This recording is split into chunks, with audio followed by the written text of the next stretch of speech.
And we're back. Greetings, everyone. This is Lucian Vâlsan, broadcasting from Cluj-Napoca, Transylvania. And as always, alongside with me is Herr Jon Gunnarsson, broadcasting from Deutschland, and our producer James Huff, sitting in the background, making sure everything works just fine, broadcasting from the US. Greetings, Mr. Gunnarsson.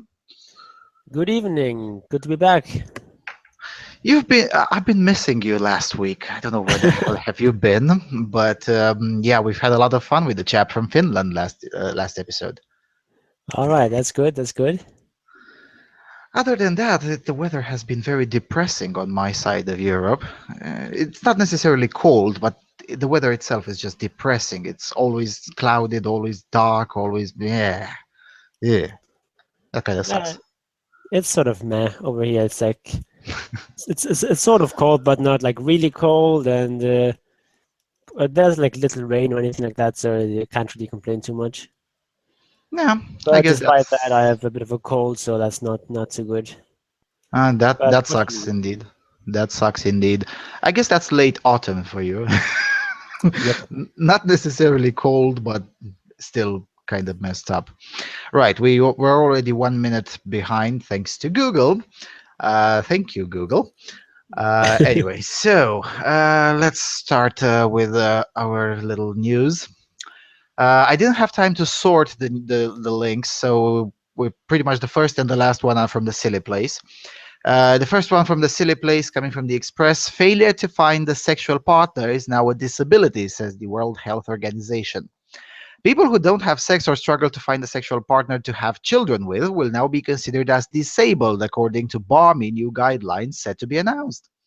Until now, fertility, that is, the failure to achieve pregnancy after 12 months or more of regular unprotected sex, was not considered a disability. But now, in a dramatic move, the World Health Organization will change the standard to suggest that a person who is unable to find a suitable sexual partner or is lacking a sexual relationship to have children will now be equally classified as disabled. The WHO says the change will give every individual, quote, the right to reproduce, unquote. Under the new rules, heterosexual single men and women and gay men and women who want to have children will now be given the same priority as a couple seeking IVF because of medical fertility problems. But critics branded the new laws as absurd nonsense, arguing that the organization has overstepped the mark by moving into social matters rather than health. Josephine Quintaville from a comment on reproductive ethics added, quote, this absurd nonsense is simply redefining infertility but completely sidelining the biological process and significance of natural intercourse between a man and woman. How long before the babies are created and grown on request completely in the lab? But David Adamson, an author of the new standards, argued that it is a big chance for single and gay people. Anyway, the article goes further, but we kind of do get the gist. So, how does it sound to require disability welfare for not having children? Literally rape culture. I mean, what exactly are they supposed to do if there's some person who no one wants to have sex with? Do you like force someone? I mean, do you like pay for prostitutes or something? But I mean, it's about reproduction. I mean, it would be quite hard to pay someone to actually have children with someone. Uh, I don't know how's that supposed to work. Do people who are qualified as disabled in this way, do they get some sort of welfare payment? Do they get like extra broad parking spaces or something like that? I don't get it. The way I get it, and I made a video about it, I just published it 1 hour and a half ago.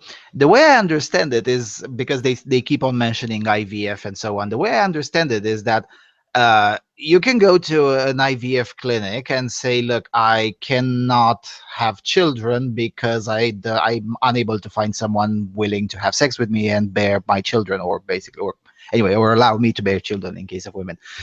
So as a result, the state has the responsibility to put you on equal footing with perfectly stable but medically infertile couples or whatever seeking IVF, and put you in the same waiting list, and the taxpayers will foot the bill for IVF. And in the case of single men, I guess the state now has to have a list of surrogates to bear their children. And in the case of women, basically, the state will have to pay for IVF with sperm from whatever, a sperm bank or whatnot.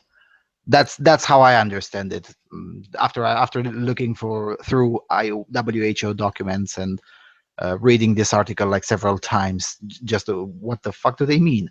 And yes, if that's unavailable for some reason, you do get disability benefits. Now I don't know if it applies necessarily to parking spaces, but definitely does apply to monetary payments that usually, at least in Europe, states pay to people legally deemed to be as disabled. Okay, but I mean, if they're going to pay for surrogacy, that's a bit of a problem in a number of countries where Where surrogacy surrogacy is is illegal. illegal. Like in Germany, for example, if say I would say I've come to the WHO and say, I'm a single man. I can't find any woman to bear my children. Help me. What is supposed to do? It would be illegal for them to hire some sort of a surrogate mother. How else am I going to have children of my own? Literally rape culture. Yeah, that I don't know. Yeah, in Romania, surrogacy is not illegal, provided that it is quote unquote free. That is to say, it's donated services rather than paid. So paying for a surrogate is illegal, but doing it voluntarily without monetary payment is legal.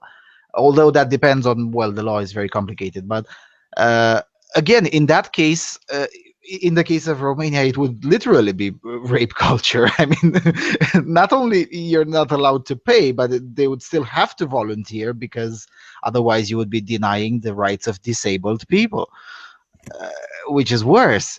What? Just following the trains of logic that flow through from this particular idea is just bonkers. I mean, I have to agree with British MPs saying it's absurd nonsense. I mean, certainly it's quite sad when someone can't find a sexual partner and can't have children, therefore.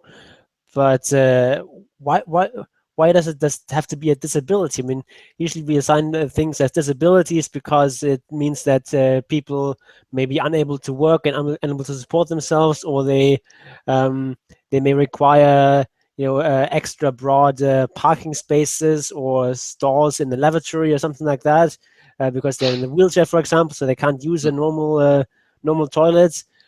But how what exactly is going to be the point of assigning this kind of problem as a disability? It just seems it it, it just In fairness, it wouldn't be a first. I mean, in some countries of Europe, I think now all of them, but it used to be only certain countries, having HIV is considered a disability. So you can use the handicapped parking space and whatnot, uh, and it's basically legally on foot with someone in a wheelchair. So it wouldn't be such an unimaginable stretch to extend the same thing to equally able-bodied individuals, but this time having trouble having children, basically. I mean, sure, but I mean, HIV is a serious disease, and it may keep you from working altogether or make it a lot harder for you to keep a steady job. But with not having children, it's not a disability in any sense of the word. It's just insane. Yeah, yeah, it is. Now, another thing that I said in my video was that uh, if we're ending up in the policy of paying people because they don't have children, and we also pay people because they do have children, I'm like, well, then I understand that. I guess that from a radical egalitarian standpoint makes sense, but from an economic standpoint is like, what the hell are we incentivizing as taxpayers?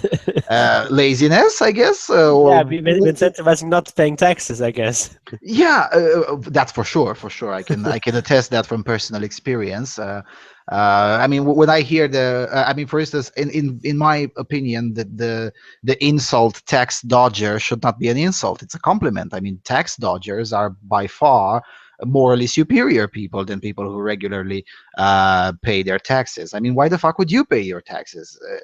Uh, is and with this kind of policy, that would probably create further tax dodgers. I mean, look, for instance, what is the incentive for someone who is 50 now, for instance, already has one or two adult children, and they're like, okay, so I don't have any tax benefits because I have children, but now I have to subsidize not only those who do, but also those who don't.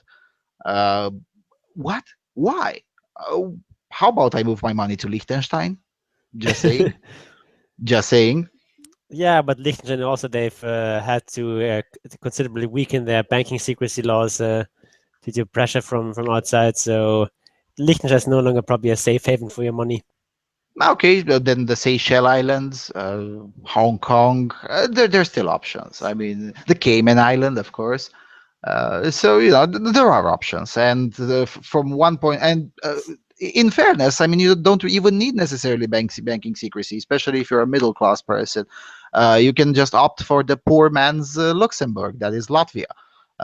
You can get residency online in Latvia if you're willing to power in more than, I think it's 500 euros or 1,000 euros in savings, and they'll keep it quite safe from eurozone tax authorities.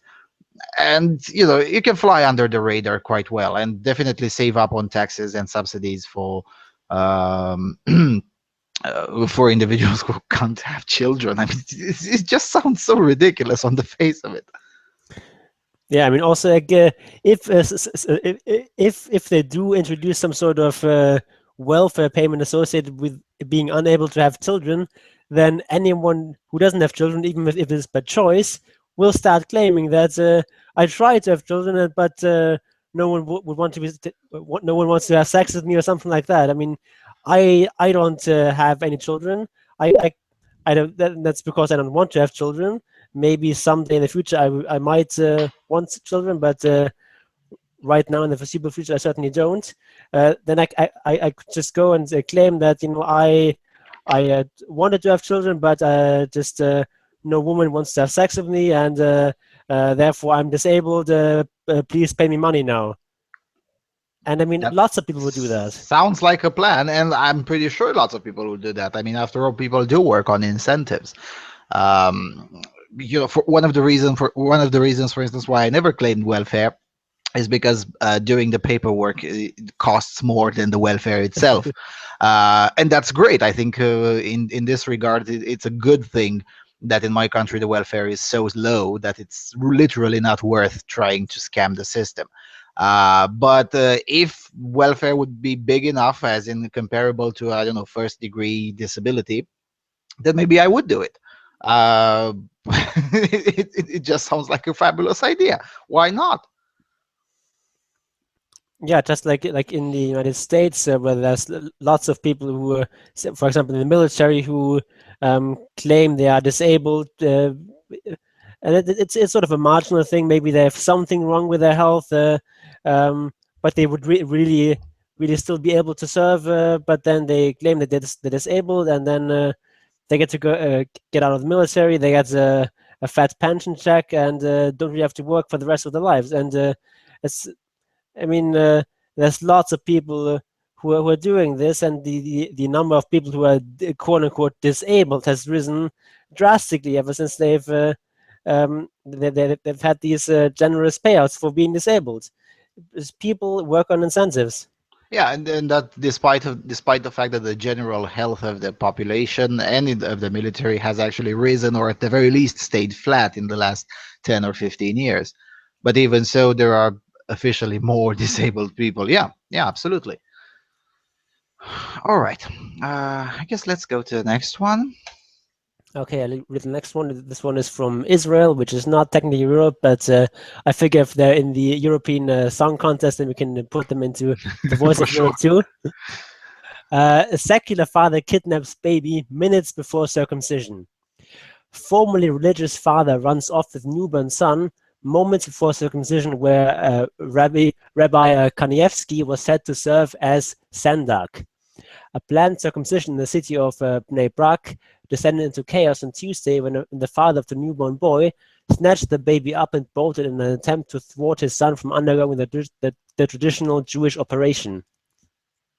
The father, a formerly religious man, is adamantly opposed to his son taking part in the Jewish rite of passage, traditionally performed on the 8th day after birth. The event included one of the Haredi world's leading rabbinic figures, Rabbi Chaim Kanievsky, who was said to serve as sandak, the person who assists in the circumcision, considered a position of honor.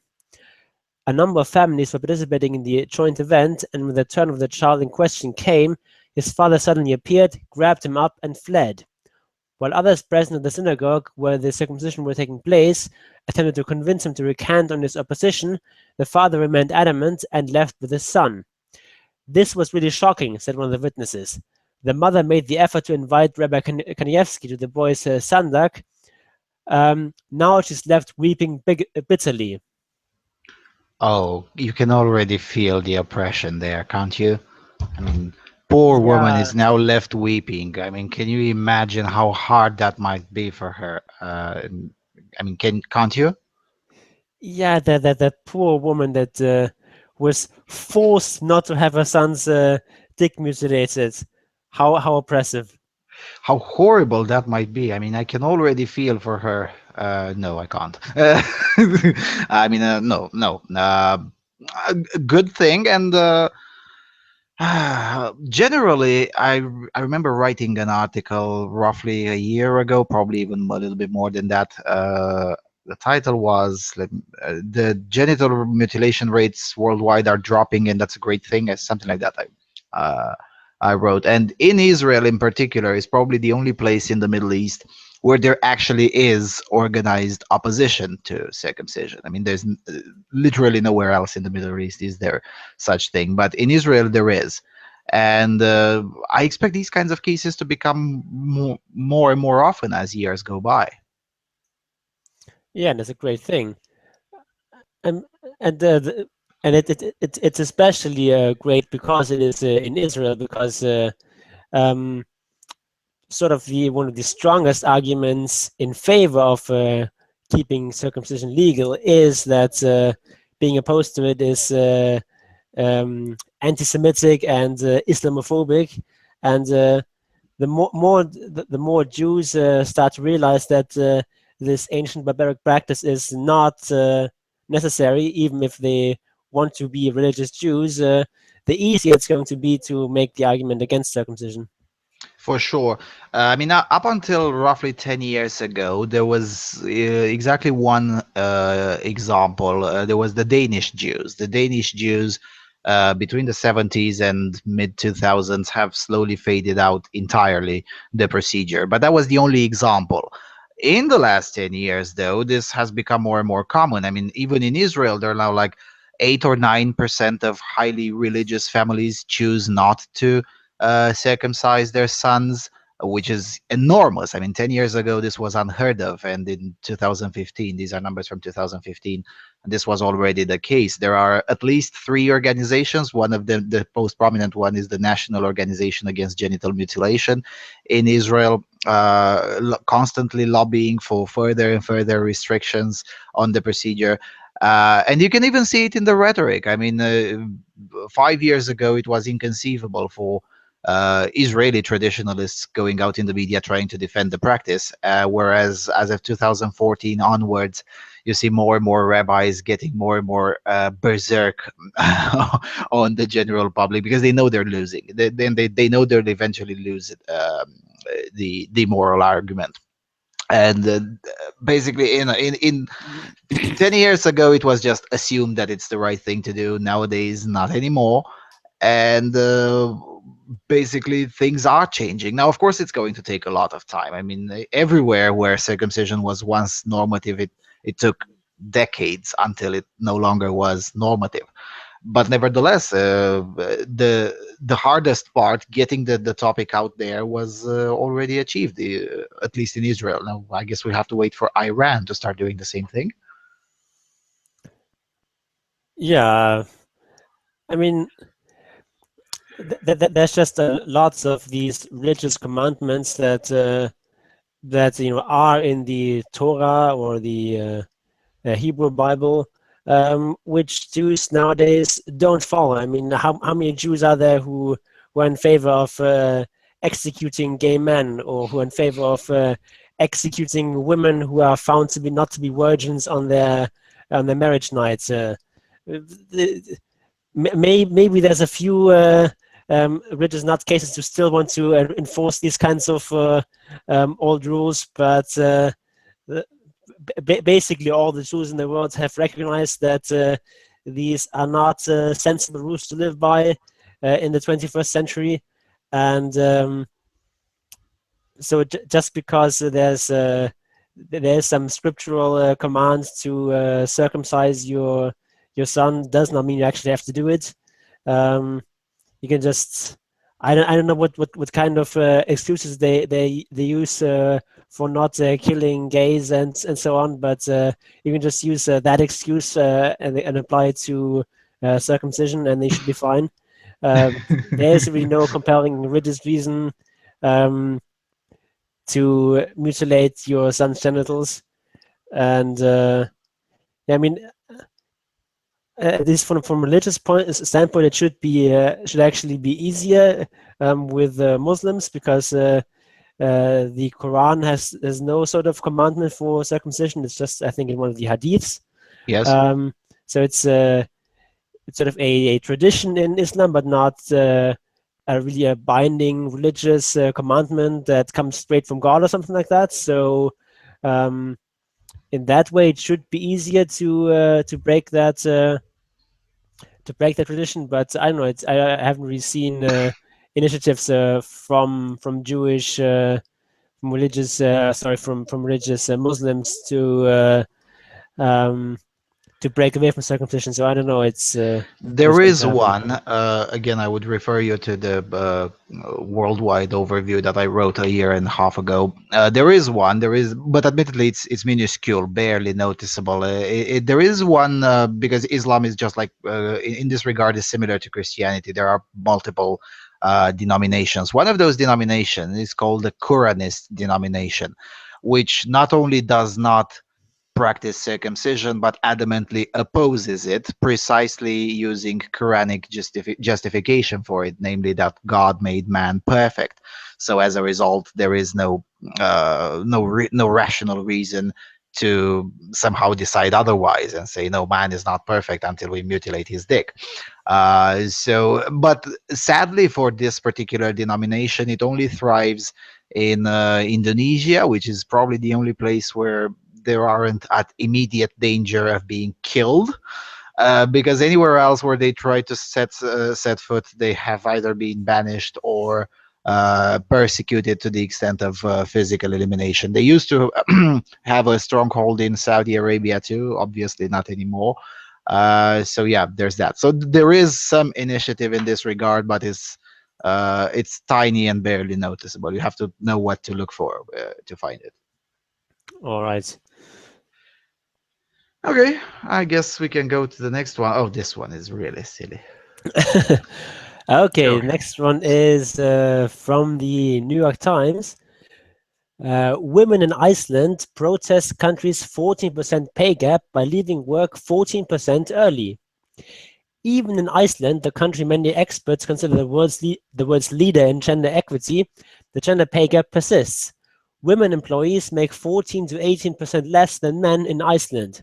A discrepancy that unions and women's organizations say means women effectively work for free after 2:38 p.m. On Monday, in protest of the pay gap, thousands of Icelandic women decided to work the hours their pay merited by leaving their workplaces promptly when the clock struck 2:38. Iceland is a good place to be a woman, says Vigdis Finnbogadóttir, who in 1980 became Iceland's president, and in doing so, the world's first democratically elected woman president. Things weren't always a clear cut, however. Before October 14th of 1975, when 19% of Iceland's women went on strike, refusing to work, cook, or even provide childcare, only 9 women had ever won seats in the country's parliament. Just 5 years later, Finnbogadóttir was elected. By 1999, more than a third of the country's MPs were women. And in 2000, Iceland's government passed a landmark parental leave legislation that many credit with helping women to return to work in their former hours more quickly after childbirth. Today, 90% of Icelandic fathers take parental leave, and research has shown that they continue to be involved in housework and childcare even after the leave is over. The pay gap, however, has been slow to close. Should the gap continue to shrink at the current rate, it would take 52 years before men and women were being paid equally. While explanations for the discrepancy vary, women in Icelandic leadership alike agree that the progress is too slow. It doesn't matter whether it's a gender pay gap or any other pay gap, says Gylfi Arnbjörnsson, president of the Icelandic Confederation of Labour. It's just unacceptable to say they will correct this in 50 years. That's a lifetime. And we can't have that. Yeah, I don't know. You say, I mean, you have your origins in Iceland. I mean, I'll try to abstain from. Well, no, I'm bullshitting. Of course, I won't try to abstain. But anyway, go ahead. I don't really know whether it really has anything specifically to do with Iceland. It's basically just the gender pay gap, and we all know by now that it's not actually women being paid less for the same work. It's women being paid less for different work, and yeah. So saying that leaving at 2:38 is the hours that pay merited is just bullshit, because it assumes that women are being paid less for doing just as good or just as much work, which they're not doing. But yeah, go ahead with what country-specific details you wanted to supply. I don't really know what you're talking about. Well, I'm talking, for instance, what does exactly entail the so-called landmark parental leave legislation? Is it really that different than it is in Sweden, for instance, or pretty much anywhere in Europe? Because it says there 90% of Icelandic fathers take parental leave. I simply don't buy that. I think that's nonsense. But if it is true, that means the legislation per se has certain quirks that others don't. I don't know. Maybe they have an extra month that is mandatory or things like that, to incentivize fathers to take more. Because if that is or maybe they have more than an extra month. Maybe it's extra 6 months or something. Because otherwise, I don't see how this could actually be achieved in practice. Yeah, I don't know. I don't actually know about that law from 2000. I would assume that it's some sort of deal where the father has to take um, a particular amount of leave, otherwise you just lose it. Mhm. So I guess that's where they're getting this 90% number. Yeah, but the Um, same thing is applied in Sweden, for instance, and it's still in like less than 10%. That's why I'm saying. I mean, what do they have extra, or they simply are so culturally different from Swedes and everyone else in Europe, and they just take it more. yeah, I don't know. It's just Iceland seems to be a country where there's quite high birth rates for a first world country, and women also often have children quite young. So it's not uncommon for Icelandic women to have children when they're about 20, whereas Hmm. in most Western European countries, women wait until their late 20s usually to have children. Also, larger families are quite common. I mean, my father, who's Icelandic, comes from a family. They had 8 children. Um, that is, of course, even unusual even by Icelandic standards. But even today, people having 3 or 4 children is quite normal in Iceland. Um, and and I guess it is true that there's sort of a more equal distribution of work between men and women. Also, um, women are more likely to work, and just in general, people tend to work longer hours. So Hmm. I don't know exactly which factor plays into that 90% number, but yeah. I see. Because no, one of the reasons I'm asking is with a wider thought in mind, namely that Iceland is used as an example, mostly by left-wing advocates, but also sometimes by non-left-wing advocates for various things. Like, I don't know, Iceland is the one that puts its bankers in jail, or Iceland is so egalitarian, what yada yada yada, or Iceland has this tremendous new party, the Pirate Party, that wants everyone to vote with their smartphones or online and whatever. Um, every time I hear such arguments, I'm like, maybe that's true, but nevertheless, there are fewer people in Iceland than in the neighborhood I live in. I mean, I don't want to be too disparaging, but it just simply is the case that when you have a relatively tiny population that is relatively homogeneous, ethnically and culturally and racially and whatever. I mean, after all, in Iceland, the what 90 or 91% of the population is Icelandic in ethnicity, and then 7% are Polish. Basically, from a racial standpoint, there are like, what, 100 racial minorities, maybe 200 individuals, not so yeah, I mean, when you have this kind of highly homogeneous place that is small in surface, even smaller in uh, per square kilometer inhabitants, uh, maybe such policies can work, at least in part, or at least better uh, than anywhere else, because I can't seem to I can't think of ways, even if you are to believe that such policies are a good idea. Now, obviously I don't, but even if you are to believe they're such a good idea, I don't see how they could be exported to a larger country like Germany or the United States, or even smaller countries like Poland or Romania. I don't think this is possible. Yeah, I mean, Iceland is in a lot of ways it's a special case, and it's uh, it's an island country. It has a very distinct kind of culture. Um, I mean, it's sort of similar to the other Nordic countries, but also different in quite a number of regards. It's also a lot less socialist than the other Nordic countries. Um, Maybe it still does have a sort of fairly strong welfare state and so on, but it's nowhere close to what you have in Sweden, for example. Hmm. Um, Although Sweden doesn't have a minimum wage, so I still like them for that. yeah, it's and as you said, it's quite a homogeneous country. At least as far as the sort of people who live there permanently, there's a lot of people who like come to Iceland to work, say in the summer or something, and then and they leave over the winter or something. Hmm. A lot of people from Eastern Europe or something like that come over to Iceland just to work on some sort of construction project and whatnot.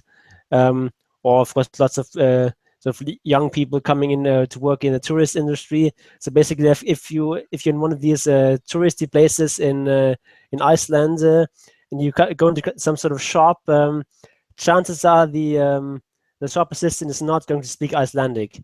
Hmm. Hmm. Basically you have to speak English, or maybe if you're lucky something like maybe uh, probably you have more luck with Russian than with Icelandic with all of these people. Hmm. um, yeah, but as far as sort of the regular population goes, it's quite homogeneous, and it's a very sort of particular kind of culture, and trying to draw lessons from that is sort of difficult. It's also like the unique geological position where you have all these this geothermal energy.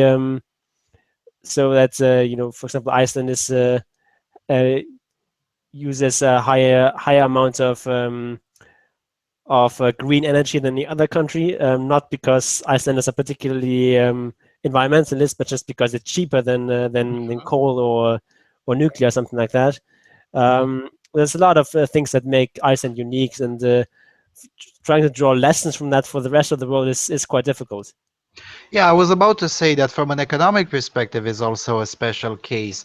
For instance, Iceland imports most of its food, uh, mainly not necessarily because they think the import food is superior, but just because it's cheaper to import it than to actually try to produce it. Because how much of an agricultural sector you can actually build in the middle of the mountains, and I mean it's just the way it is. It's just better. Um, and as a result, the currency is subjected to radically different pressures than the currency in Sweden, for instance, or the currency in Poland, or the currency in Switzerland. It's just subjected to different kinds of factors that more or less don't apply to most of Europe. Yes, they also have sort of, or at least had after the financial crisis, massive controls on their currency to just keep it from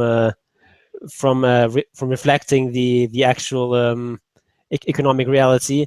And even today, after the crisis has been after Iceland has recovered from the crisis quite nicely, they still have some currency controls in place. So, for example, if you're an Icelander, you can't just buy arbitrary amounts of foreign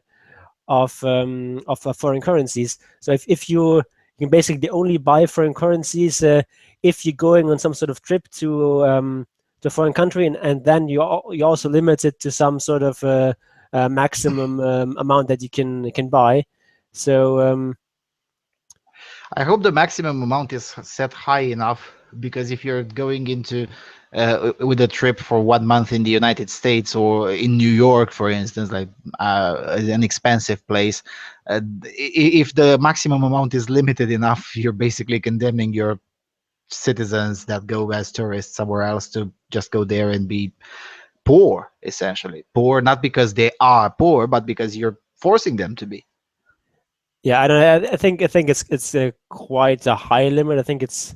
I don't quite remember, but I thought it was something like 100,000 euros or something like that. But I don't quite recall. So Oh, it's okay. so for ordinary tourists, it's not a problem. Yeah, but still, I mean, why should there be such a limit? I mean, Yeah, I don't agree with it or anything, but that's just what is in place. right. Someone in the chat room said, I think it was CYR, says, when are they going to bitch about the job death gap? But what the job death gap? Yeah, probably once the glaciers melt. Okay, okay, fair enough. So we'll just have to wait for global warming to do its job. That means, yeah, maybe 200,000 generations from now, maybe, if we're lucky. Yeah, I don't know. It just might, the current ice age might just end, and then Oh, there's yeah, just fair other enough. also. Yeah, fair enough. Right. Okay, let's go to the next one. Okay, the next one is from Germany, from Deutschlandfunk. Young women keep police busy. The parking lots for the cars of the federal police are just a few paces from the tracks of the Kiel Central Station. But this morning the area looks rather empty. A single police car is parked where there should be room for half a dozen. Over the last few weeks, the vehicles have repeatedly been targeted by a group of young women between the ages of 13 and 16. They sliced open tires, scratched windows, or smashed the windows outright. They scrawled over the police cars with varnish and left slogans which, to put it mildly, are not exactly flattering to the police. The federal police does not want to talk to the media about the issue, instead referring to the Public Prosecution Office of Kiel, which is in charge of the investigation. Their spokesman, Axel Bieler, calls these acts extraordinary. Quote, while we do not know that some of these young while we do know that some of these young women have previous criminal records, most of their previous altercations with the law are very recent and targeted at police. That is quite unusual. However, Axel Bieler says it would not be accurate to speak of a girls' gang, since according to the best information available, there isn't any leading personality within the group. 4 girls are the central targets of the investigation. The youngest 13 years of age, the oldest a mere 16. A special age group when it comes to possible sanctions, but also when it comes to motive. One of the vandalized police cars, on one of the vandalized police cars, the young women left the slogan ACAB, which stands for All Cops Are Bastards. In September, a search of a 16-year-old yielded a list which contained points such as, quote, steal a cop car and drag it, or break in, steal, and resist. A particular hatred for the police, some kind of new group against the state's power, not according to senior prosecutor Bieler. Quote, well, we're not quite finished with our investigation, but we've already completely ruled out politically motivated acts. Yes, this is a case of Wait, defamation. what? Please give in the quote before. We haven't finished our investigation, but we No, completely we're ruled. not quite finished with our investigation, but we've already completely ruled out politically motivated acts. Okay. Yes, this is a case of defamation and criminal property damage, but according to Bieler, this didn't justify massive prosecutorial measures. What is called for instead are measures of support for youth to stabilize the teenagers and prevent further criminal offenses. Quote, maybe we can speak of attention which young people seek, and if they can't get it by normal means, then they resort to crimes to be noticed somehow. After initial talks with youth services, we have to assume that the girls do not have an easy life, so this might well be a cry for help, but possibly it's not. In some cases, violence, drugs, and neglect played a role, Bieler explains. What the girls had in common was that they had trouble forming human connections. They lacked faith in adults and were difficult to reach. Bieler thinks this might explain why they are targeting the police, because they symbolize something, and because the young women knew that the officers wouldn't do anything serious to them. Maybe a notion of honor was involved here, that they did not want to hurt anyone, but play a kind of game of cops and robbers, but one in which the stakes are high. It's about attention. What is important, Bieler emphasizes, is to build a connection to the youth, to get their attention and to show them what they are facing. And skipping here 2 paragraphs by some sort of youth worker who has more or less the same to say, and going to the final paragraph. So far, there have been several meetings on the subject in which representatives of youth services, police, and prosecution participated. One suggestion which was discussed there was to offer the young women an internship with the police. So,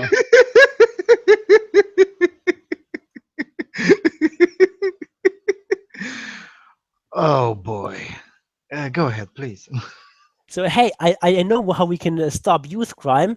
Maybe we just reward people for committing crimes by giving them internships, and maybe then they'll stop. Genius plan, isn't it?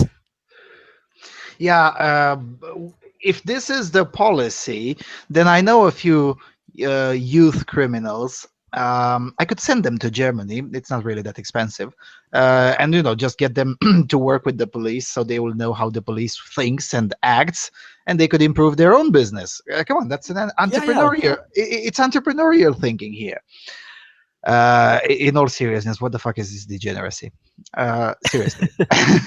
No, seriously, I mean, we ruled out political motivation. Yeah, we all know that all youths just happen to vandalize police cars with anarcho-communist messages. It just so happens. I mean, it can't be political, just because it's the identical modus operandi of anarcho-communists since the last 100 years. But it can't possibly be a connection there. No, absolutely not.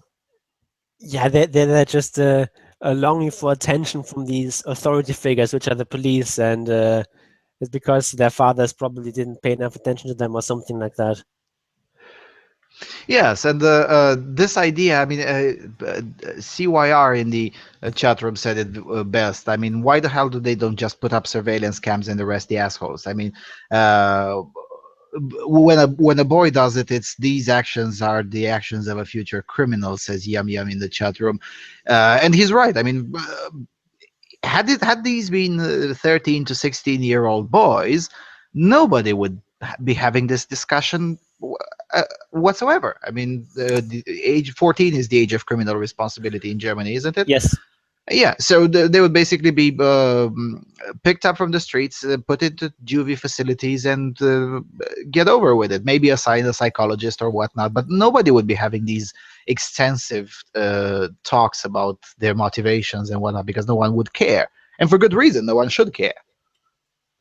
And I mean, in this case, it sounds like they really already know at least 4 of the girls who are involved here, and it also seems that. I don't know, maybe they're trying to collect more evidence or something, but it just seems like they don't actually want to arrest anyone. Yeah, Which which is bizarre to say the least. I mean, sure, with the juvenile justice system, there's a stronger emphasis on reforming criminals, and it's not so much about punishment as it would be with with adult criminals, and that's fine. But uh, certainly, they should be arrested. They should be put on trial, and there should Mhm. be some sort of penalty. I mean, if you tell these girls that oh, we're just going to give you an internship, they're going to laugh at you. Yeah, for sure. And it just seems to me that the individuals, at least the ones quoted in this article, don't seem to realize that teenage criminals aren't idiots. I mean, I don't know how many teenage criminals have you met, but I have met quite a lot of them. And I'm telling you, most of the teenage criminals that I met are actually significantly smarter than your average law-abiding citizen. They're not idiots. They are criminals, but they're not idiots. Uh, Yet for some reason they treat them as if they know better than the individuals in question, and I don't think that's a healthy attitude to have. They Yeah, and don't know better. and it may well be that these girls have had a hard life and um, that they don't trust adults and so on. Yeah, of course that all that may be true, but that still doesn't mean that they should just be allowed to get away with vandalizing cars and so on. Hmm. Hmm. And again, these kinds of arguments can easily be applied to, well, to teenage boys who turn to crime. Yet I don't see anyone being concerned about that, at least not that extensively as it is the case with this one. Now, there was another portion in the article, if I recall correctly, that you read. Maybe they're doing it because they know nothing serious would be happening to them. I think that was the only sensible point made in the article. It is correct. And instead of disproving that, they're proving it beyond Yeah, all reasonable doubt. How's that for police work for you? yeah, if you vandalize a car of some normal citizen, maybe you might get beaten up. I mean, probably not if you're a girl, but um, I mean, I don't know. Well, you would be beaten up even if you're a girl, at least in this country. They'll definitely run over you and throw something at you at the very least. But I don't know. I mean, I'd like to read this article again. Maybe send me the translation after the show. I would like to make a video about it. It just sounds incredibly insane. I'll need to think about it further. Okay. It just does sound insane to me. The fact that they're like, oh, maybe they do it because they don't expect any consequences to be inflicted upon them.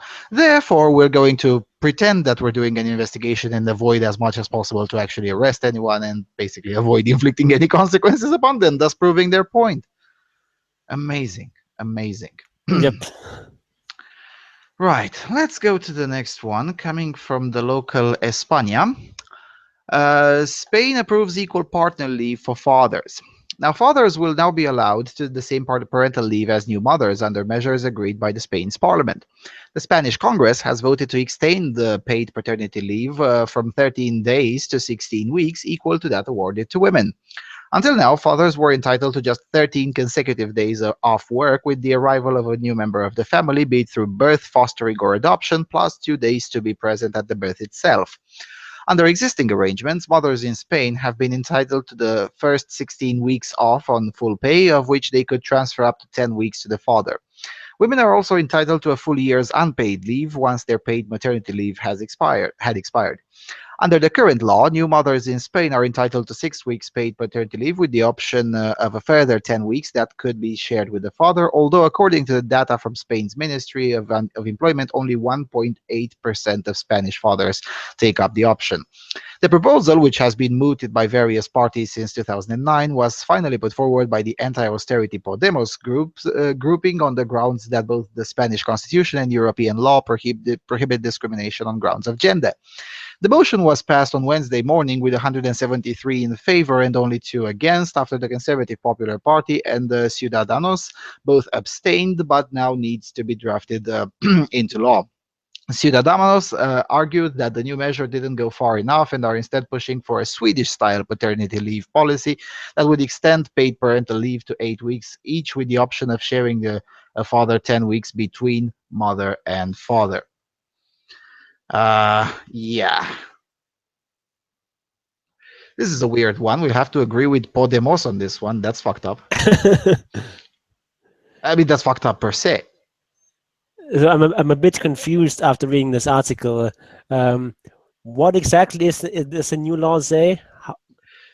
It basically until now women only had the right to only women had the right to 16 weeks of paternity leave, and fathers only 13 days plus 2 days to assist the birth, so 15 days in total, whereas the new idea is to extend it to 16 weeks for everyone, for both mothers and fathers, and basically allow 10 of those 16 weeks to be shared somehow between the couple. So that's basically the gist of it. So the mother and the father both each get 6 weeks and another 10 weeks that they can divide between each other, right? Yeah, something like that. Something like that. Okay. More or less.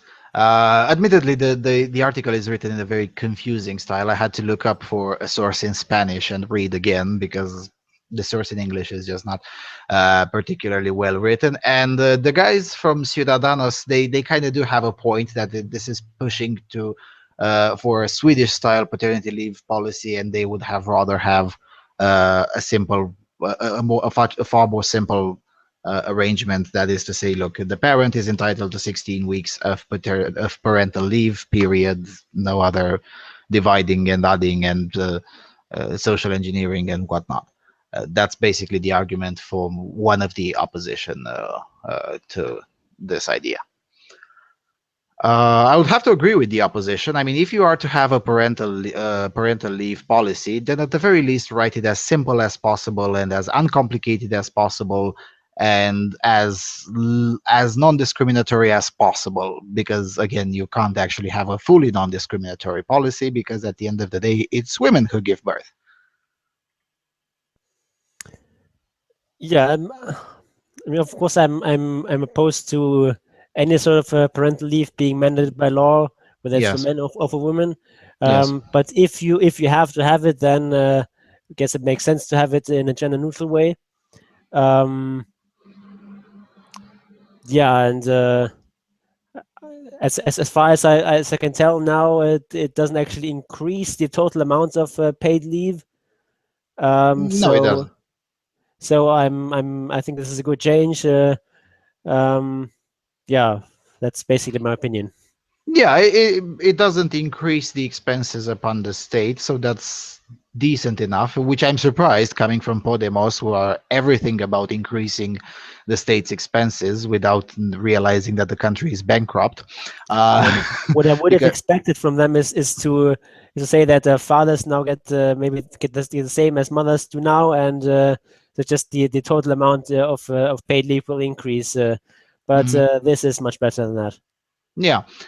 So in that regard, I'm surprised that Podemos did not follow its usual pattern, which is let's increase benefits for everyone. Who cares? The country is bankrupt. Bankruptcy is a social construct, and so on and so forth. Because that's what they really think. I mean, I'm not trying to strawman them in any way. They're just full blown Marxists in terms of economics. That's what they are, and they're quite proud of it, although they shouldn't. But that's a different story. On a general point, yeah, there probably shouldn't be any sort of mandated parental leave by law for anyone. I mean, having children is a choice, so therefore, your choice, your responsibility. Why should there be the responsibility of the taxpayers? But then again, we're in the age when we're considering to make the responsibility of the taxpayers to pay for you not being able to find someone to have children with you. So, in that perspective, at least this one isn't fully insane, isn't it? Yeah, at least it's a slight improvement. Indeed, indeed.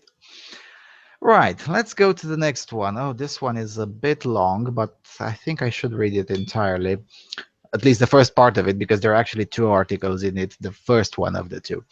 Coming from the Daily Mail, judge orders boy 7 to live with father after his mother raised him as a daughter and even registered him with his GP as a girl. Social workers let a mother raise her young son as a girl because they were in thrall to transgender equality. The boy, who was made to wear pink and hairband dresses and nail varnish, lived entirely as a girl. He was registered as a girl with his doctor's surgery and was referred to as she in official documentations from the age of just 4. But despite the alarm being raised by officials and the boy's father, council staff failed to intervene. Details of the extraordinary case were revealed at the family court yesterday when a judge accused the boy's social workers of naivete and professional arrogance. The 7-year-old, who cannot be identified, has been removed from his mother's care and is living with his father in the north of England. He now regards himself as male and plays with toys such as Power Rangers. The judge, Mr. Justice Hayden, said, quote, "This is not a case about gender dysphoria, rather it is about a mother who has developed a belief structure which she has imposed upon her child. I am bound to say that had the concerns of school staff been given the weight that they plainly should have, it is difficult to resist the conclusion the boy could have been spared a great deal of emotional harm. Transgender equality has received a great deal of attention in recent time. I believe that in this case the profile and sensitivity of the matters raised by the mother blinded a number of professionals from applying their training, skill, and it has to be said, common sense. They failed properly to investigate the mother's assertions, in part, I suspect, because they did not wish to appear to be challenging an emerging orthodoxy in such a high profile issue." Close quote. Last night, the council involved, it cannot be named, said an inquiry was underway into handling of this case. The boy's 40-year-old mother had separated from her younger partner within 12 months after their son's birth in 2009. The pair initially agreed to look after their son cooperatively, but when the arrangement broke down in 2013, the father went to court to restore contact with his child. By then, the boy's mother has started sending him to primary school wearing a pink headband and nail varnish. She told teachers her son was gender non-conforming. Social services received repeated warnings over the welfare of the child throughout 2013 and 2014, including a report that the mother was insisting her son was transgender. She had reportedly claimed that, quote, she was going to disappear with him and they will never find us, close quote. The woman had apparently reduced the teacher to tears during a confrontation in which she said the boy should be sent to a gender reassignment clinic. She also repeatedly claimed to police her son had been the victim of hate crime due to his gender status. Social workers failed to act despite concerns being raised by the school. In May of 2014, the council's housing department also raised the alarm, saying that the mother was claiming her son had been diagnosed as transgender at the age of 4. Officials said the boy looked dirty, had the pen marks on his legs, and was dressed as a girl. No further action was taken because there were no safeguarding concerns. By August, the clamor from the boys' school, the NSPCC, a GP, and the housing unit finally forced the council to act. But a visit to the family by social workers ended with the remarks, quote, "The assessment concluded that there was no evident concern suggesting he was at immediate risk of harm. The mother is very clear that she is supporting her son with whatever choices he makes and she presents with a good understanding of his needs. There were no concerns from the social worker regarding the mother's approach to her son's gender presentation. Upon completion of the assessment, no further action was taken by Children's Services," close quote. The report noted that, quote, "Despite there being a high number of referrals, the concerns have not been substantiated and did not meet the threshold for further intervention," close quote. Sitting at the family division of the High Court, Mr. Justice Hayden demanded the head of Children's Services undertake a thorough review and maintain confidence in its safeguarding policies. The council had moved into wholesale acceptance that the boy should be regarded as a girl, he said. "Once again, I make no apology for repeating the fact that he was still only 4. There was no independent or supportive evidence that he identified as a girl at all. Indeed, there was a body of investigation that suggested the contrary." The mother told Mr. Justice Hayden that her son had, quote, "expressed disdain for his penis," close quote, and said she was absolutely convinced her son perceived himself as a girl.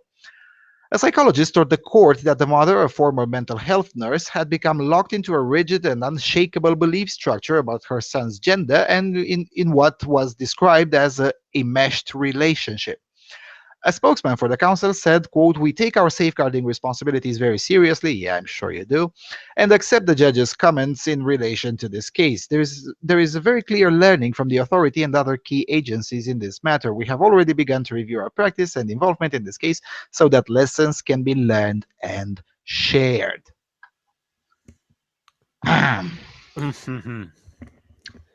I told you so. I mean, it's not like I've been ranting about this issue on my channel for the last 1 year and a half, and on this show for the last 4 years. Sorry, 3 years and a half. This whole transgender business as applied to children is insane per se. It just is. I mean, yeah. So maybe this 4-year-old boy doesn't like the way his penis looks or something like that. But I don't know. Maybe it's because his mother is a raging feminist who tells him that all men are horrible. Maybe I don't know exactly if the mother is a raging feminist, but from this article, I sort of assume that that is a distinct possibility.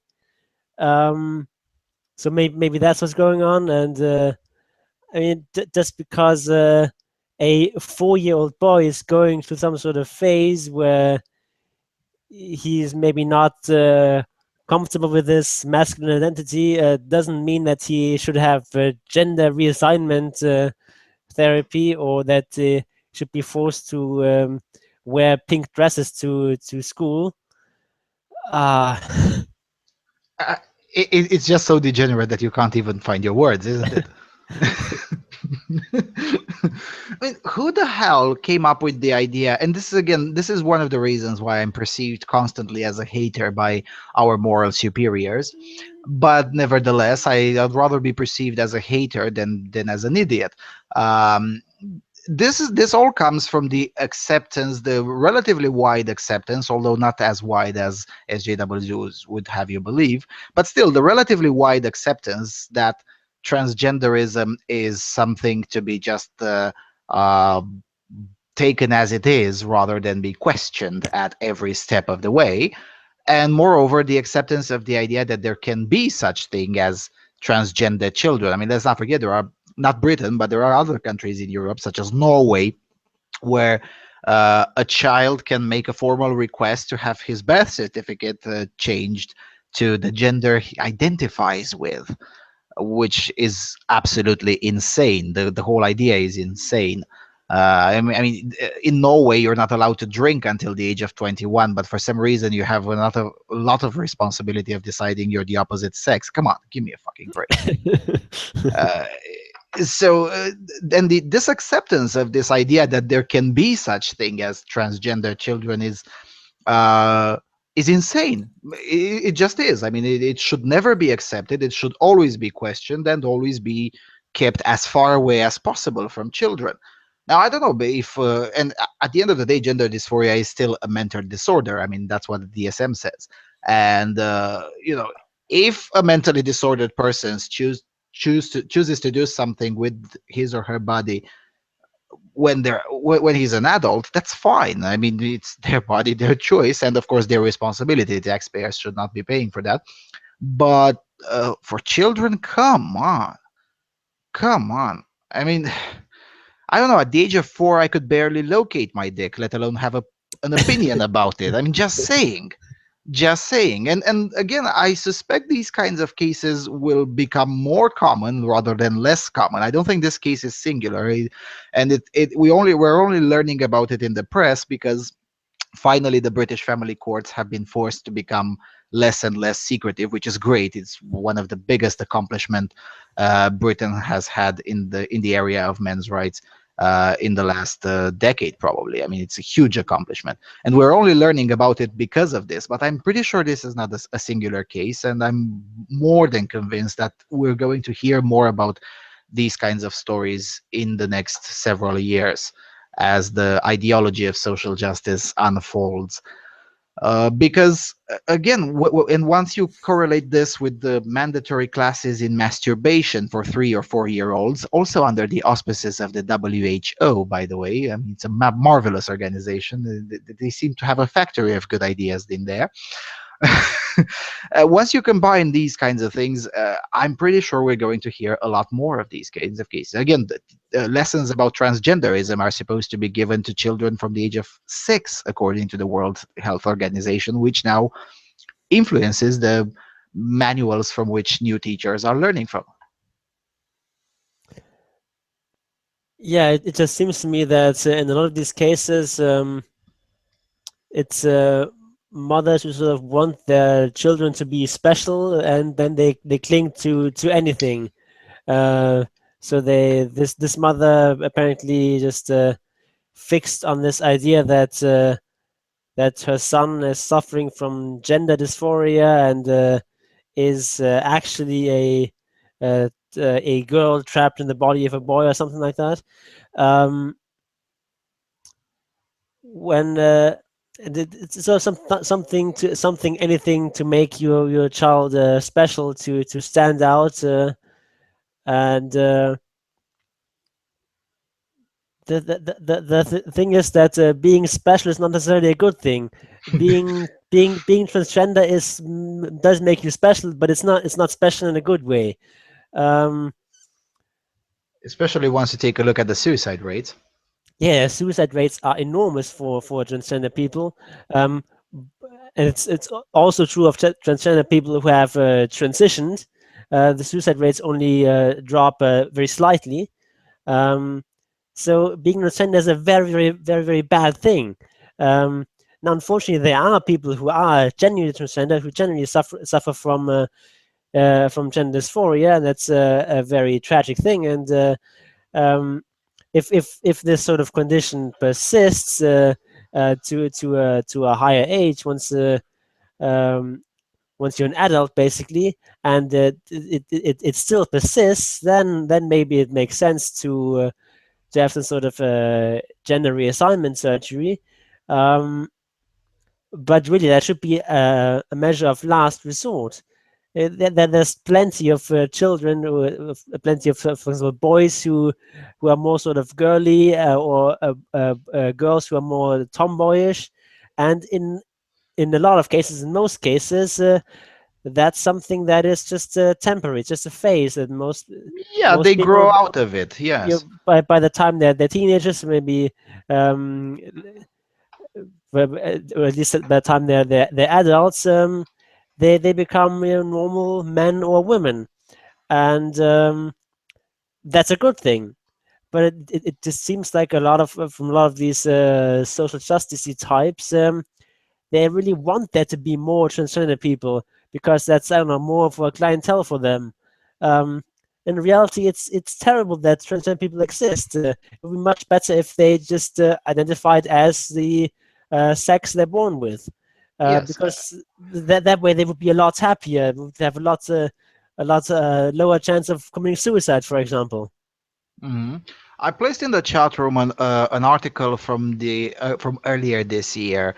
The reason it's called the fight over how the fight over transgender kids got a researcher fired, and it's basically about how research in this field has become entirely politically motivated, and it's all about political advocacy. It's no longer about the actual science. Now, the biggest blasphemy that that particular researcher did commit was to come out to the conclusion that 96% of children who come to these kinds of clinics actually grow out of it, and no actual intervention is needed to begin with.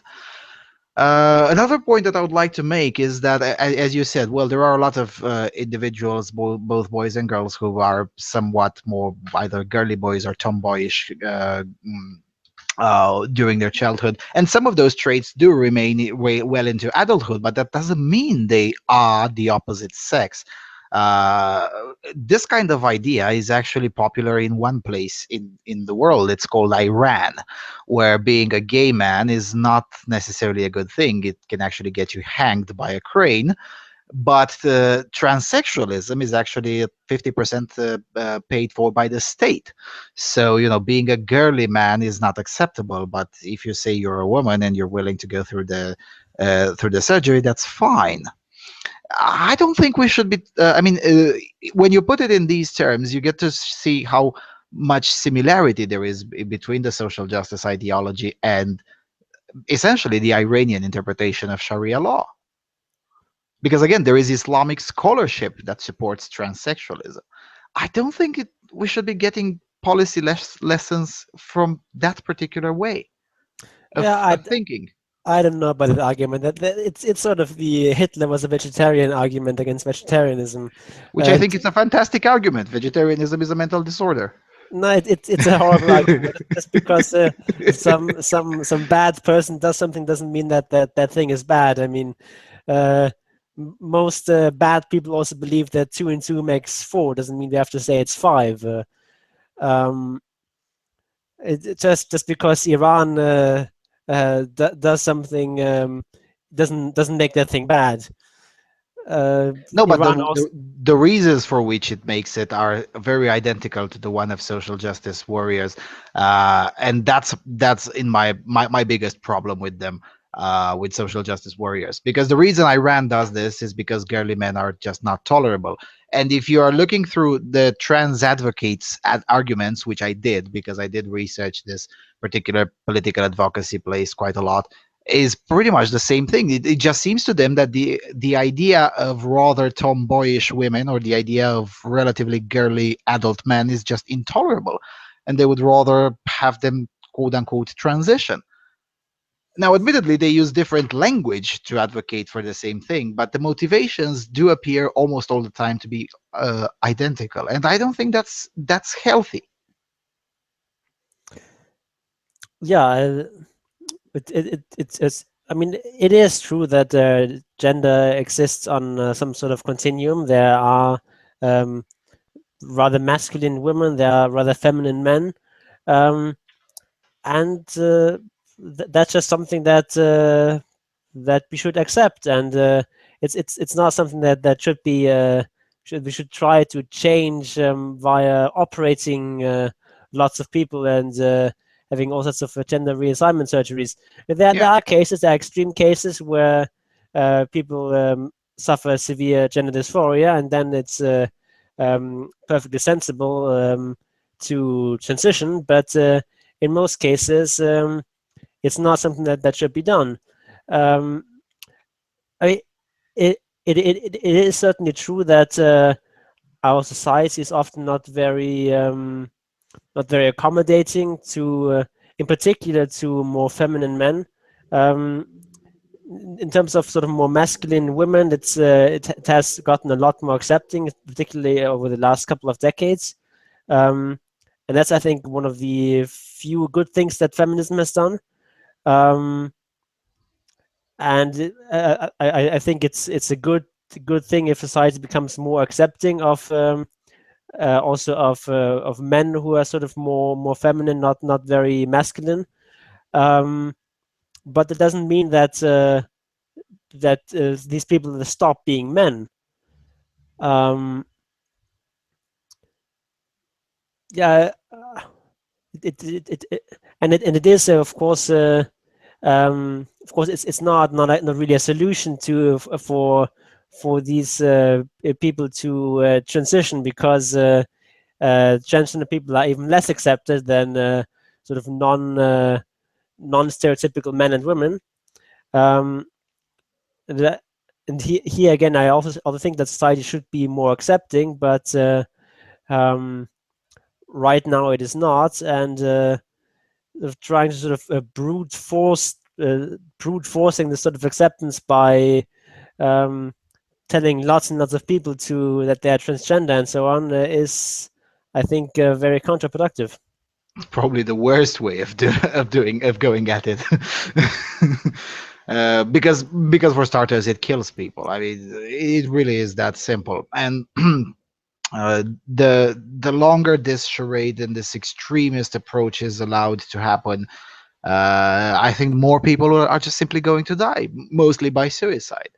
Because again, killing individuals because they're transgender is not really something that happens uh, in Europe anywhere. But suicide as a result of the problems that emerge from this is enormous. And thinking that there should be more of them, it's probably going to basically kill more people, and that should be a bad thing, I think. I mean, it's not just suicide. Also, the rate of murder victimization is also higher among transgender people.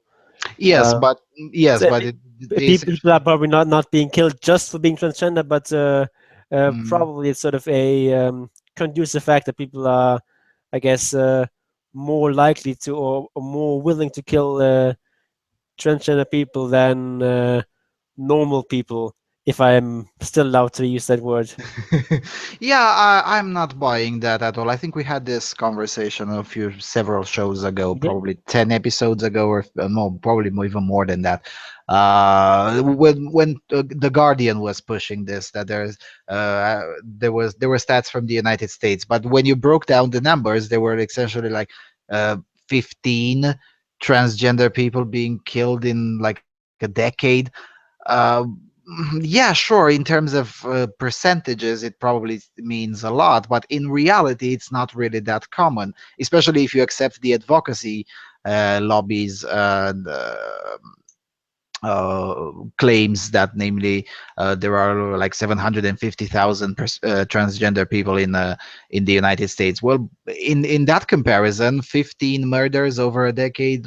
I'm sorry, if anything, trannies are underrepresented in that stats, and that's a good thing. I mean, I'm not saying there should be more, but yeah, sure, it kind of looks like a higher rate, but when you look at the absolute numbers, it's probably not. So yeah, suicide is the main killer of trannies, that's for sure. Uh, so yeah, pushing more of them, probably not a good idea. Okay, let's go to the next one. The next one is relatively from the silly place. Coming from blitz.rs from Serbia. Even Serbia backslides. There's less and less gender equality in the world. Quote, in the last year, Serbia went down 3 places and is currently 48th among 144 countries, according to the World Economic Forum. When it comes to economic equality between men and women, Serbia is 70th in the world, health-wise 76th, education-wise 49th, and when it comes to women in politics, 42nd. In 2015, Serbia was 45th among 145 countries, and in 2004 it was 54th among 142 countries. The gender gap in Serbia is smaller than in other Balkan countries. For instance, Albania is rated 62nd, Croatia 68th, Macedonia 73rd, Bosnia and Herzegovina 89th, and Montenegro also 89th. The leading country when it comes to gender equality is Iceland, followed by Finland, Norway, that went down 1 place compared to last year. Sweden is fourth, and Rwanda is fifth. Now, maybe, I mean, just saying, maybe, just maybe it's because most men over 65 are dead in Rwanda. You know, there has been a genocide. Anyway, Ireland is sixth, Philippines are the seventh, Slovenia is the eighth, New Zealand the ninth, and Switzerland is no longer among the top 10, being surpassed by Nicaragua. Western European countries, including the three leading economies, France is 17th, Germany is the 13th, and the United Kingdom is the 20th, hold 11 out of 20 leading positions. Some EU countries will still have to work a lot to improve gender equality, as Italy went 9 places down and is now 50th. Greece went down 5 places and is now the 92nd. Western Europe has closed 75% of the gender gap, more than other regions, and at this pace, it will achieve economic gender equality in 47 years. So Iceland is behind in that. Anyway, Eastern Europe as well as Central Asia have a relatively small gender gap since they contain 4 out of 25 best rated countries. Slovenia 8, Latvia the 18th, Estonia the 22nd, and Lithuania the 25th. The US went 17 places down and is now 45th, while the best rated country among the BRICS economies is South Africa, rated at 15th, followed by Russia, rated 75, Brazil 79th, India 87th, and China the 99th. The World Economic Forum states that the goal of Global Gender Equality Report is to show whether a country is allocating its resources equally among men and women, and the Forum Index signifies the gender equality gap in 4 different categories using many different criteria. So Oh no, even Serbia. How could you, Serbia? yeah, well, it's still. I mean, it's rated 48th, so it's neighboring the United States. So I wouldn't say it's a bad thing. I'm just saying. I mean, if this index were to have any kind of meaning, being as low as possible on that index seems to be the good thing. I mean, look at the leaders: Nicaragua, South Africa. What's there? Rwanda. I mean, I think it's better if you're not neighboring those ones. Just saying. Sweden, the rape capital of Europe. I mean, I'm just saying that being 49th or 48th, which is now the ranking of Serbia, I think that's a good thing. And I agree, Serbia is a very nice place. Okay. I mean, uh, the person that translates these for me is like, well, I know that correlation doesn't imply causation, but I mean, all that rape must be a great weapon for fighting the gap. Sweden is the fourth, Nicaragua is the ninth, South Africa is the 15th, and all the countries are among the top five when it comes to highest rape rates. Now, I did not find the full report because I wanted to check where Lesotho is, which is the only place in the world that has more rape than Sweden. So just saying.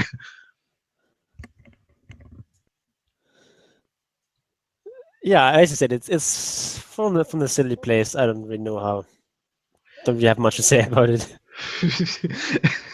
I mean, these kinds of indexes are to me a waste of cyberspace, a waste of paper, because most of these are printed. So, if you want to be environmentally aware, start by not writing and printing this kind of garbage. Just saying. I mean, it could save the environment tremendously. Um, and again, the ratings themselves don't say too much. I mean, the talking about economic equality. Well, I'm sorry, but I would rather live in a highly unegalitarian Serbia or the United States, which are also the first two countries in the world in terms of gun ownership per capita, than live in a highly egalitarian place like Rwanda or Nicaragua. I mean, just saying. Being allegedly unegalitarian and having small very few gender equality policies, it just seems like to be a good idea if you're looking at these ratings. And having a relatively small gender gap, again, it's not necessarily a good thing. I mean, again, I would rather live in the United States, which has a huge gender wage gap, rather than Slovenia, which have a small one. Just saying. Yeah, I mean, it's always looking at these relative numbers. If they actually care about women's well-being, maybe they should rank countries according to the average income of women. Just Yeah, average income, maybe adjusted for purchasing power, and just ignore the income of men. That would be a more useful report than what they've put out there. yeah, I suspect Rwanda would not come into the top 10. Slovenia would probably still be around the top 25 for sure, but Rwanda and Nicaragua, I think, will be lower than the 100th. Just saying. I mean, Nicaragua is the place where the communist dictatorship used to bomb villages with napalm just 25 years ago. Just saying. It's not and it's still the Sandinista dictatorship in power. I think women in Nicaragua would rather live in a quote unquote oppressive place like the United States rather than an egalitarian small wage gap place like Nicaragua. Just saying. Maybe we should coin a new term: napalm feminism.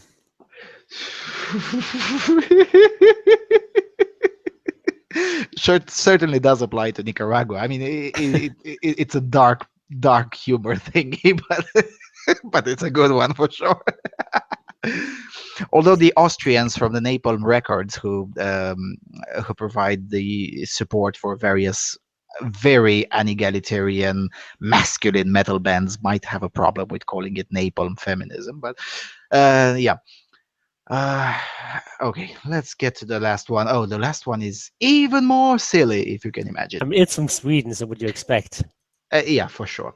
Coming from Göteborgs-Posten, which is my new favorite news outlet from Sweden, and that's probably because it's now being led by a Romanian woman. Her name is Alice Teodorescu. And ever since she became editor-in-chief at Göteborgs-Posten, usually they used to have one decent article out of every 200. Now it's more like 80% of their articles are fantastic.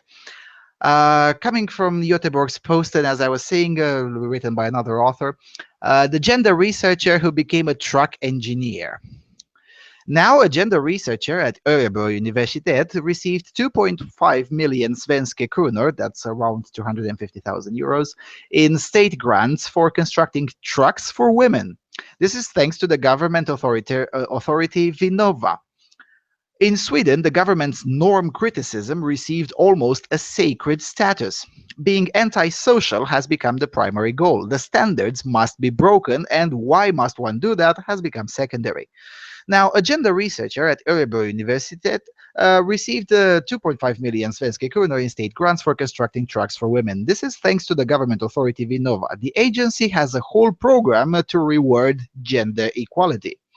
The transport industry has traditionally been designed by men and for men. Today, there is an increased interest from women to enter the industry, but the truck itself is sometimes a barrier, says the project manager Dag Balkmar, researcher in gender studies at the Örebro Universitet, in a press release. We are going to understand that the transport sector is male dominated because it is men who have designed the trucks, as if all of that will be used by as if all of the equipment that will be used by the women workers must have been designed by other women in order for it to be functional. This way of looking at different phenomena is typical of the standard critical wave that has swept across Sweden. And it's not just when it comes to sex that they argue this way. The same rationale is applied in terms of ethnicity, disability, sexuality. Basically, everything must be rethought. Vinnova is just one of the several governmental agencies that have embraced uncritically the ideology of norm criticism. Earlier this week, the Swedish tax authority invited the activist, quote-unquote, gender photographer to educate the employees about the standard critical communications. As if that were not enough, they also voluntarily donated their Twitter account to spread his message, which included that the man and the male is the norm. One may object to the message itself, that the man is always the norm has become a general truth, but how true is it? Above all, one should ask why the tax agency disseminates this. In what way is this compatible with the agency's missions and statutes? It is noteworthy that the gender scientific theories had such an impact when they are anything but scientific. Certainly, there are differences between men and women, and certainly some are biological and others socially constructed. The problem lies not in that research on this exists, but in the so-called research that tends to be guided by ideological beliefs. Almost exclusively biological factors are brushed off and instead are attributed excessively to social construction. Further on, each difference tends to be regarded as a sign of an underlying oppressive structure, as in the case of these pesky antisocial trucks. With this, the question of equality is merely reduced to a question of representation. So, trucks for women? Okay, what the hell is a gender photographer? I tried to find out, but I just saw this article 3 hours ago, and skimmed through it, and I was like, yes, I have to include this because it's just too silly. I tried to find out, and I haven't been able to find out yet. You'll just have to leave that as a homework for me. Maybe in a week I'll be able to find out about it. The biggest problem that I had with this article is to translate normkritisk, the term itself, into English, and eventually I went with this standard breaking thingy as an expression. The normkritisk is still one of those weird Scandinavian ideas that has yet to be exported onto the rest of us, as opposed to other weird Scandinavian ideas that are now already part of the lingo for the rest of us. Basically, gender photographer, I guess, is probably the one that takes pictures of something and then claims that that something happens because women are oppressed. I would suspect that's pretty much what it is. Okay, or maybe like I don't know, photographer making photos of towers and then finding phallic symbols or something like that. Probably. I wouldn't be Maybe that's also surprised. part of the job description. I wouldn't be surprised. But again, I can't say for sure because I haven't been able to find on a quick search what the hell that is. And I was running out of time. We were supposed to go on live, so I dropped the the research on what that is. Okay. I was hoping you will not ask. But yeah, go ahead, please. So how are trucks supposed to be designed for women? I mean, Good, it's a good truck. question. It's this large vehicle, um, and it moves if you step on the gas. That's basically it for the most part. And you have a steering wheel and so on. I mean, women have legs to operate um, the gas and the brake. Women have hands to operate the steering wheel. What exactly is the problem here? Now, the answer I'm going to provide comes because, again, this idea is not new. What's new is that the state is actually funding this particular nonsense. But the idea is not new. I remember reading about it like 3 years ago on Swedish Feminist Central. That is Lady Dahmer. Don't go there unless you want to have cancer. But, you'll learn it from me what Lady Dahmer says. Basically, the idea is that trucks are difficult to be used by women because, well, sometimes if you want to change the speed of it, for instance, you need a certain amount of physical strength to do it. Also, trucks are designed for with a particular height in mind, which most women probably don't fit. I mean, you have to be at least 175 centimeters tall um, to be able to appropriately maneuver a truck. So if you're shorter than that, probably you're going to have problems. Now, of course, that means short men also cannot be truck drivers, but let's forget about that. It's all about women. That's basically the underlying idea that underpins this particular endeavor. So basically, they want trucks for short people who don't have a lot of who are sort of weak and can't really um, operate the stick shift in a truck or something like that. Is that basically the shape of their demands? So I mean, I, I don't know anything about truck construction. I don't know if it's difficult to make a truck that can be comfortably operated by a very short person or someone with not very much strength in their arms. But I mean, if that's possible, then I guess it might make some sense to produce some such trucks. Yeah, but even But if that is possible, now, by the way, I don't think it is. I remember at the time when this discussion was had in the Swedish press, one of the Swedish manufacturer of trucks came in and said, look, this design is like this for the simple reason that it is meant to carry this amount of weight. So if we are to make it smaller, that means it would have to automatically carry a lower amount of weight, thus being less fuel efficient and less profitable for the companies that do buy trucks from us to transport their own merchandise. But nevertheless, even if that were to be possible, and even if we accept the premise that the state should fund such kooky ideas, even if we are to accept such a premise, I think the discussion should be had with the innovation department of an actual truck manufacturer rather than in a university. I mean, what at the very least, the result of the research could actually be applied uh, to the product if it is done in a truck manufacturer's company yeah, rather than. I just don't really understand why some sort of state-funded agency has to be involved here. And maybe there are women who want to be truck drivers and who are prevented from being truck drivers by trucks being constructed for taller people and stronger people. Um, if the desire of these women to be truck drivers is strong enough, then it's going to be profitable for some truck, some sort of a truck manufacturer to make such trucks. Um, if such designs are less efficient, then I guess um, people driving them will make lower wages. But if their desire to have to be a truck driver strong enough, then I guess they accept that, and that's as far as I see at the end of the argument. Uh, but of course, no one is going to. It's then probably no one is going to be willing to accept that people who drive these presumably somewhat inferior trucks are going to make less money, because that's then going to be discrimination and blah blah blah. You know, the standard feminist arguments. Yeah, and the thing is that I don't know. There are at least two, well, actually three truck manufacturers in Sweden: the Saab, Scania, and Volvo. Now, Volvo, it's a manufacturer from Sweden, but it's no longer Swedish because it's Chinese owned.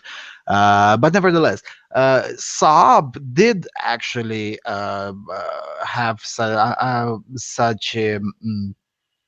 Ideas roughly 5 years ago. And the truck union, the truck drivers union in Sweden, actually has its own incentive programs to incentivize women to become truck drivers. And that program exists at least since 2006, probably even longer than that, but at least since 2006. Their biggest achievement was to increase the proportion of female truck drivers from 3.5% of the whole profession to 4% of the whole profession. Wow. Yeah, which is, I mean, I would argue that that particular increase would have been achieved anyway, for the simple reason that there are variations within a profession over a decade. So, but anyway, that's, I mean, even one manufacturer actually did consult quite a few female operators and whatnot on what they could do to their next models and whatnot. And apparently, the women who actually do work in the profession didn't actually have too many objections. They were like, "Yeah, that's good enough. If it runs faster, if it consumes less fuel, and maybe has some more decent conditions for the driver in the cabin, we're good enough with it." So apparently, women who actually are affected by this are not interested in gender theories. So once again, we're down to the idea that what feminists want has very little connection whatsoever to what women want. Yeah, maybe they're not actually interested in truck drivers. They just want another grievance. Yeah, That or seems that. most likely. And considering that we're talking about 2.5 million kuna involved, free money basically off the backs of the already impoverished Swedish taxpayers, there is also a financial incentive to come up with this kind of grievance. I mean, wouldn't you, if you knew you could get 250,000 euros for spouting such nonsense, wouldn't you spout it? Yeah, for 250,000 euros, I could come up with all sorts of nonsense for you. Yeah, I mean, 250K is a good enough, is a high enough amount for me to actually spend several nights thinking of what nonsense I could get that could fit the desire of the funder. You know, Now, probably go ahead. for that kind of money, I'll come up with a 10 ways women are discriminated by next morning. For sure, for sure, for I sure. mean, But as long as we're using feminist, then it's not going to be very hard to find 10 things. I can't really disagree. I mean, for that amount of money, I could probably come up with 10, or probably for sure even more than that. Maybe not by next morning, but by Monday for sure. After all, feminists don't work on Saturdays, but I would be willing for that amount of money. I'll be working 7 days a week for several months for sure. Just to get such a state grant to spout nonsense. I mean, it's probably the easiest money I will have ever made in my entire life. And 250K is not a small amount, not a negligible amount at all. Yep. So yeah, that's pretty much what we have prepared for this episode. Are you available next week? I am available, yes. All right. One more thing.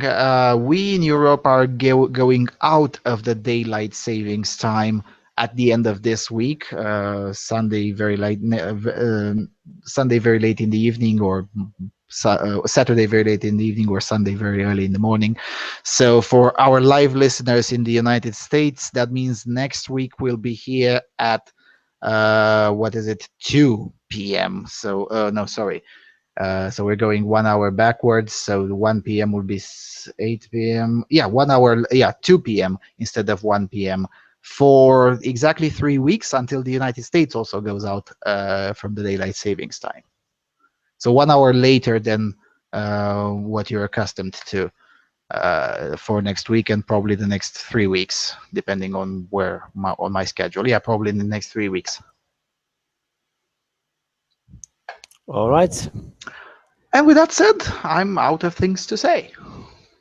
I have one last thing to add, which is to take the red pill. Take the red pill. Goodbye, everyone.